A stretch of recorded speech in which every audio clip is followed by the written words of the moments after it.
आइए भारतीय संविधान एवं ज्ञान जागरूकता सम्मेलन के अभ्यास सत्र में आज आपको भारतीय संविधान संबंध कुछ अहम जानकारी देंगे। जब इंडियन कॉन्स्टिट्यूशन का निर्माण हुआ था, निर्माण को लेकर के कुछ बातें करेंगे। किस टाइप से संविधान का निर्माण हुआ। 2 साल 11 महीना 18 दिन लगे थे संविधान के निर्माण में। 3 साल 1 महीना 16 दिन संविधान सभा ने काम किया था। संविधान निर्माण में लगभग 63,96,729 रुपए खर्च आए थे संविधान को बनने में। भारत के संविधान की जो मूल पुस्तक है, उस ग्रंथ में 284 लोगों के हस्ताक्षर 24 जनवरी 1950 को आखिरी जब सभा बैठी थी, 299 लोगों की सभा थी, जिसमें कि 15 महिलाओं के भी भारतीय की जो मूल पुस्तक है उसमें हस्ताक्षर किए गए हैं। संविधान की मूल पुस्तक में 1,46,385 शब्द अंग्रेजी वाले बुक में, और हिंदी के जो मूल पुस्तक संविधान की है उसकी यदि बात करेंगे 1,17,369 वर्ड्स 369 शब्द इसमें हैं। संविधान ग्रंथ जो मूल पुस्तक है लगभग 251 पेजों का, ये भारत का एक संविधान नहीं, एक पुस्तक नहीं, महज ये भारत की आत्मा है। वो जो मूल पुस्तक है 395 अनुच्छेद, 8 सूची और 22 भाग और एक प्रस्तावना, जिसे 3 नाम से जाना जाता है, प्रियम्बल, उद्देशिका, आमुख और उद्देशिका, प्रस्तावना और आमुख नाम से जाना जाता है। और वर्तमान की बातें करें, जो बेसिक स्ट्रक्चर में कोई छेड़खानी नहीं।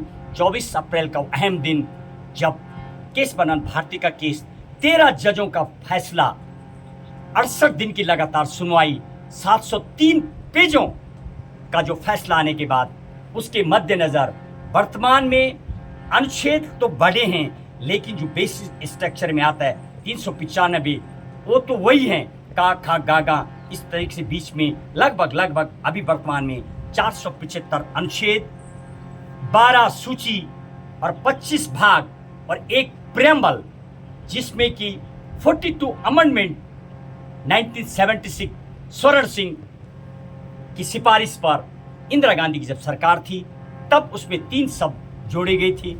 उसकी भी त्रिणी जो हमने श्लोक किया था, सप्त चिन्हानी का वर्णन किया था, वहां पर उसका विस्तृत वर्णन किया गया है, आगे भी करेंगे।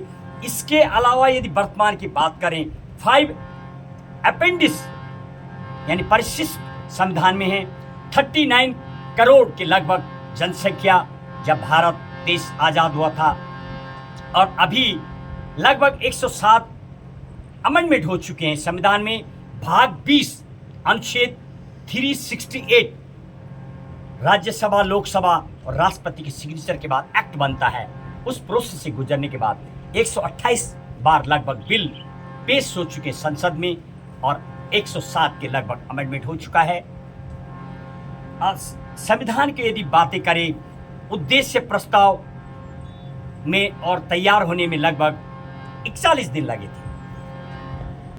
और खासतौर पर कुछ और लोगों के नाम की यदि मैं बात करूं, Benegal Narasimha Rao, constitutional legal adviser, जो कि प्रारूप तैयार करते थे, और उसके बाद उनकी भी अहम भूमिका, वो फर्स्ट आईसीजे रही है, इंटरनेशनल कोर्ट ऑफ जस्टिस, पहले भारत की ओर से इंटरनेशनल कोर्ट में जज बनने वाले बेनिगल नरसिम्हा राव, जिनकी संविधान के निर्माण में अहम भूमिका रही है। उसके बाद डॉक्टर भीमराव अंबेडकर, पूरा नाम की यदि बात करो, डॉक्टर भीमराव रामजी अंबेडकर, भीमा उनकी माँ का नाम, रामजी उनके पिता का नाम, और अंबेडकर उनके गुरु की जो जात दी गई थी उनको, तब जाति प्रथा जो चलती थी, दलित वर्ग से आप बिलोंग करते थे, इसको झेलते हुए आज भी देखा जाता है। इसलिए उनका पूरा नाम डॉक्टर भीमराव अंबेडकर।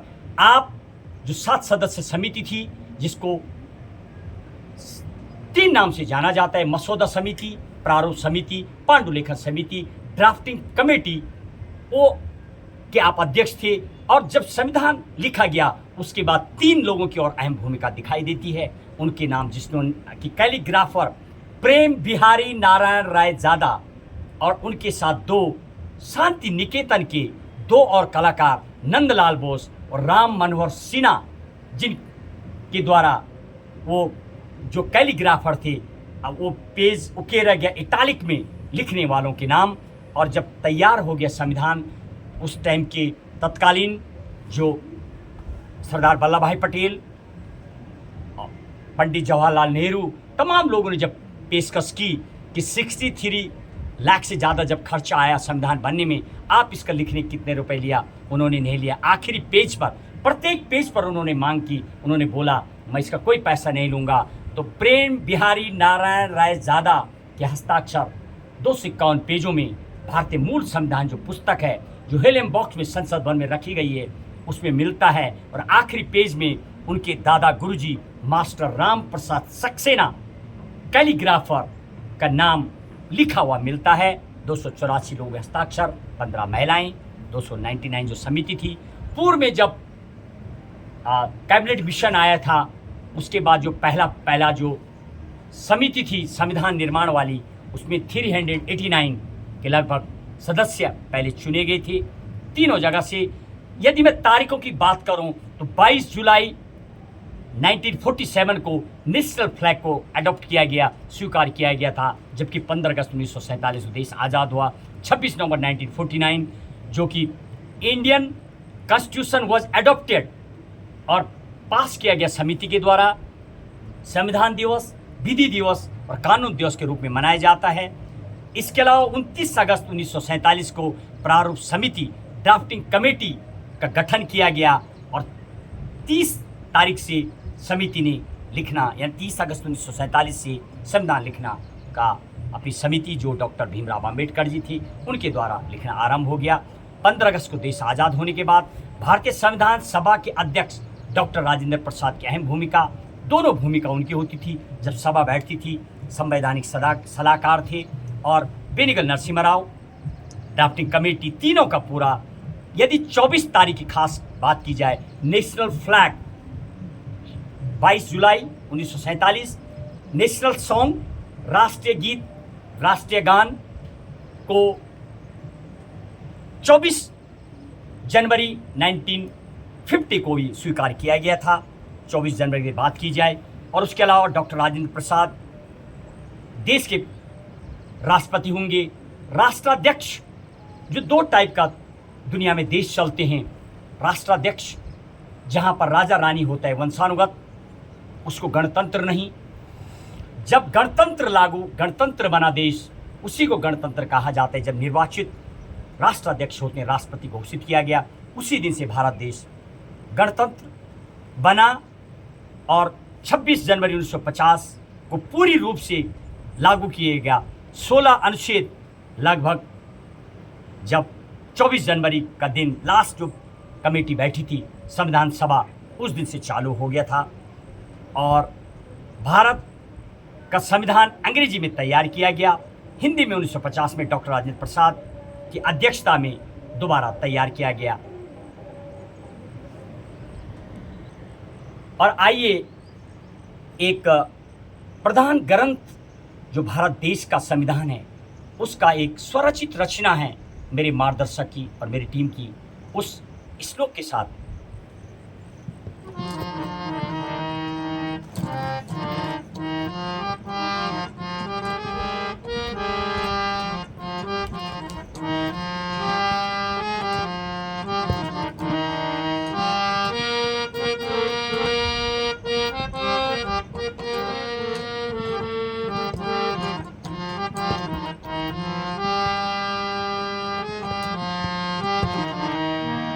परमं प्रधानं संविधानमेकं राष्ट्रस्य एका विधिपूर्ण ग्रन्था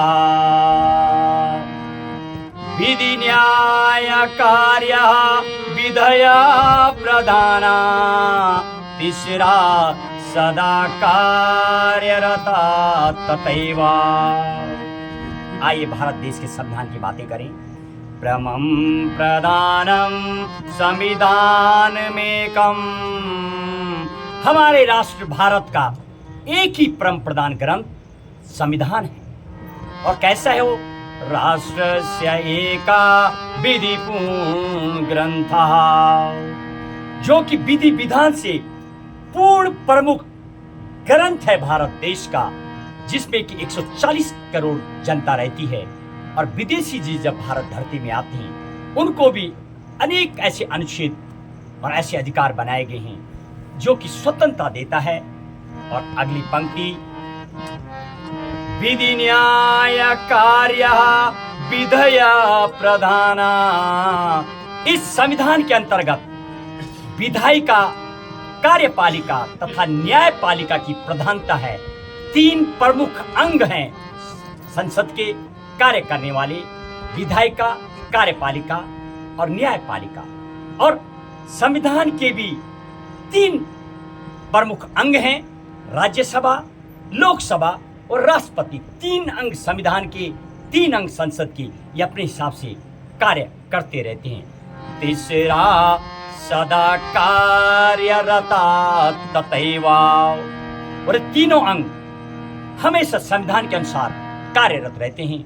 यदि संविधान के अनुच्छेदों की बात की जाए, आर्टिकल 32 जो कि मौलिक अधिकार का जब हनन होता है तो देश के तमाम नागरिकों को सीधे सुप्रीम कोर्ट में आर्टिकल 32 के मुताबिक सुप्रीम कोर्ट सुनवाई करता है। और सुनना ही पड़ता है, भारत देश के संविधान में आर्टिकल 32 में लिखा गया। हालांकि आर्टिकल अनुच्छेद 226 हाई कोर्ट को भी मौलिक अधिकार, मूल अधिकारों के हनन पर जब वहां पर नागरिक जाएगा तो हाई कोर्ट को भी ये पावर दी गई है। लेकिन हाई कोर्ट की स्वेच्छा पर निर्भर करता है, सुन भी सकता है और नहीं भी सुनवाई कर सकता है। लेकिन सुप्रीम कोर्ट कस्टोडियन कहा गया है संविधान में। सुप्रीम कोर्ट को आर्टिकल 32 में सुनना ही होता है, और सुनता है सुप्रीम कोर्ट जब आप जाएंगे।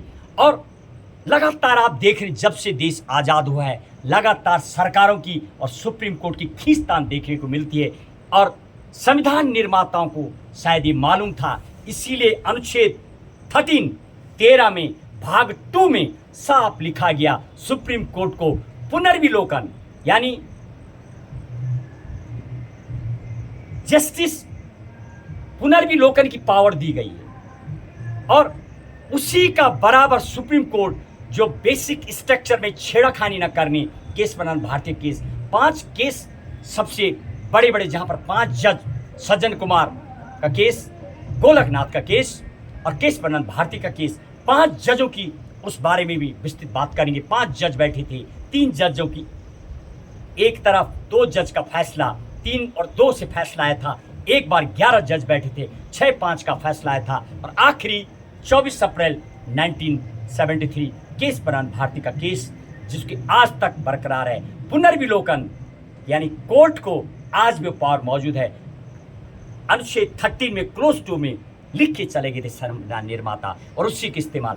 एक तरफ संसद, राज्यसभा, लोकसभा, राष्ट्रपति से जब पूरी भाग 20 में अनुच्छेद 368 में संविधान के निर्माण की पावर दी गई है, संविधान संशोधन की पावर दी गई है। और दूसरी तरफ सुप्रीम कोर्ट को पुनर्विलोकन की पावर दी गई है। यानी सही है, विधि की परिभाषा सही, संविधान संबद्ध जो संशोधन किया गया हुआ या नहीं, इसकी पावर सुप्रीम कोर्ट के पास है। इसी के साथ अपनी वाणी को आज विराम देती हुई मार्गदर्शक से सूक्ष्म शब्दों में पूछेंगे, मामा जी अब हमारा लगभग आज हम अपने अंतिम श्लोकों में हम चल रहे हैं। सप्त चिन्हानी का वर्णन, त्रिणी का वर्णन और अनेक पर क्या बोलना चाहेंगे आप सूक्ष्म शब्दों में दर्शकों को? ये संविधान के जो हमारा तृतीय आयोजन होना है और 2 हो चुका है, ओवरऑल अनुभव जरा बताइए। अब तक आपने दो आयोजन उत्तरकाशी जिले में आयोजित किए, वे सफल रहे, लोगों को बहुत प्रेरणा मिली और लोगों के द्वारा आपको बहुत ही सराहा गया है, आपको उत्साहित किया गया है, क्योंकि आप संविधान पर लोगों को जागृत कर रहे हैं और संविधान के जो विधान है, कानून है, विधि विधान है, उसके जो सूत्र हैं उनको जनता के बीच में रखते हुए उन्हें समझा रहे हैं कि आपके क्या क्या अधिकार हैं, आप कब कब कोर्ट में अपने अधिकारों की लड़ाई के लिए जा सकते हैं। इस प्रकार से आपके 2 आयोजन सफल हो चुके हैं तीसरे आयोजन के लिए आप निरंतर जो अभ्यास सत्र चला रहे हैं वे भी बहुत सफलता की ओर आगे बढ़ रहे हैं। और मैं चाहूँगा कि आप निरंतर ऐसे ही और भी अभ्यास करते रहें ताकि आपकी वाणी निरंतर लोगों को ज्ञान देने के लिए मुखरित रहे। संविधान पर शिक्षा लोग अच्छे प्रकार से ग्रहण कर सकें, उसके लिए आपने संस्कृत के स्रोतों को आधार बनाते हुए लोगों को जागृत करने का जो प्रयास किया है वह एक बहुत ही प्रशंसनीय प्रयास है। आपका बहुत बहुत धन्यवाद। आप आगे बढ़ें और आपके साथ हमारी अनंत शुभकामनाएं। आपका मंगल हो। आप अपने इस अभियान में निरंतर सफल होते रहें और भारत के नागरिकों को जागृत करें, शिक्षित करें। धन्यवाद। और इसी के साथ सुभाष बिष्ट जी थे, आज कैमरे पर हमारे साथ सहयोग दे रहे थे। और जब हमारा आयोजन माँ गंगा के तट पर हुआ था तब भी बेसिक हमें सहयोग मिला था, जगुड़ी जी का भी हमारा सहयोग मिला। आइए अपनी वाणी को विराम देते हुए जय हिंद, जय संविधान, जय भारत।